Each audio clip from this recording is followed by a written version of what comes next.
As the 2024 WNBL season approaches, Australian basketball is riding a wave of enthusiasm, hoping to capitalize on the global momentum of women's basketball, largely driven by the Caitlin Clark phenomenon in the United States.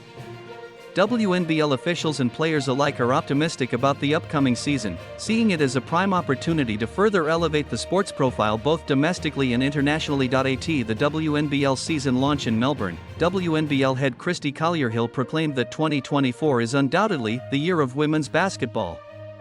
This bold declaration comes on the heels of a 61% increase in the league's commercial revenue, thanks to new sponsorship deals with Ford, Foot Locker, and Latina Fresh. Collier-Hill highlighted that after the global spotlight on women's football during the 2023 World Cup, it's now basketball's turn to shine. One of the major reasons for this surge in interest is the growing popularity of women's basketball in the US, particularly in the WNBA. Led by Breakout star Caitlin Clark, the WNBA has seen record TV ratings, with the recent Finals Game 5 becoming the most watched since 1999. While Collier-Hill acknowledges that it's not solely Clark driving the success, her impact cannot be understated. The growth of the WNBA has been absolutely phenomenal, and that flow-on effect helps the sport grow globally, she noted. This global growth is expected to influence the WNBL, which is widely regarded as the second-best women's basketball league in the world. The WNBL season tips off next week with the debut of Geelong United against Townsville, marking a fresh chapter for the league.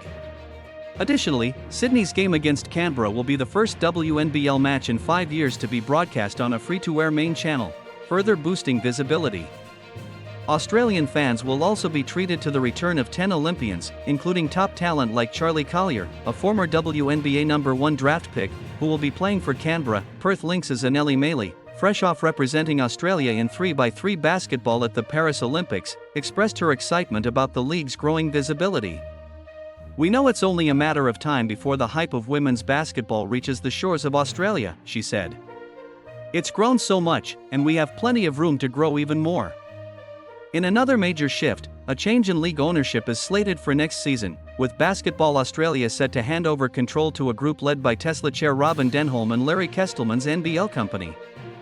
This transition aims to create a more sustainable and lucrative future for the sport. Opal Isabel Borlase, 20, is among the players looking to use the WNBL season to refine her game in preparation for a WNBA career. Inspired by the rise of Caitlin Clark and Jade Melbourne, Borlase is determined to make her mark while continuing to watch and learn from the best in the WNBA. With new talent, increased visibility, and rising global interest, the WNBL is set to make 2024 a breakthrough year for Australian women's basketball.